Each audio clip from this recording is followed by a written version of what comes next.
কতই না নিকৃষ্ট সেই প্রত্যাবর্তন স্থল।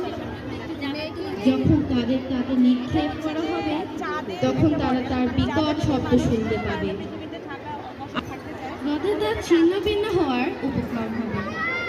যখনই তাতে কোনো দলকে নিক্ষেপ করা হবে তখন তার প্রহরীরা তাদের জিজ্ঞাসা করিবে, তোমাদের নিকট কি কোনো সতর্ককারী আসেনি? তারা বলবে, হ্যাঁ। আর তারা বলবে, যদি আমরা ফারিজা, তোমার প্রজেক্টের নাম কি? Global warming.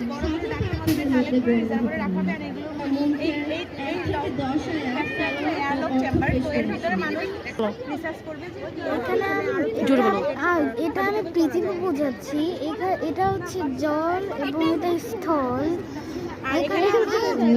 এখানে আমি খারাপ জিনিসগুলো রেখেছি এবং এখানে ভালো জিনিসগুলো রেখেছি। এটার কারণ লিখেছি। এখানে আমি এটার কারণ লিখেছি এবং এখানে আমি এটার সমাধান লিখেছি। আমি এখানে লিখেছি এটা কি কারণে গ্লোবাল ওয়ার্মিং হচ্ছে এবং আমরা কিভাবে গ্লোবাল ওয়ার্মিংটাকে নিয়ন্ত্রণ আনতে পারবো সেটা আমি এখানে লিখেছি। আচ্ছা, এই যে ইউজ সোলার এনার্জি, প্ল্যান্ট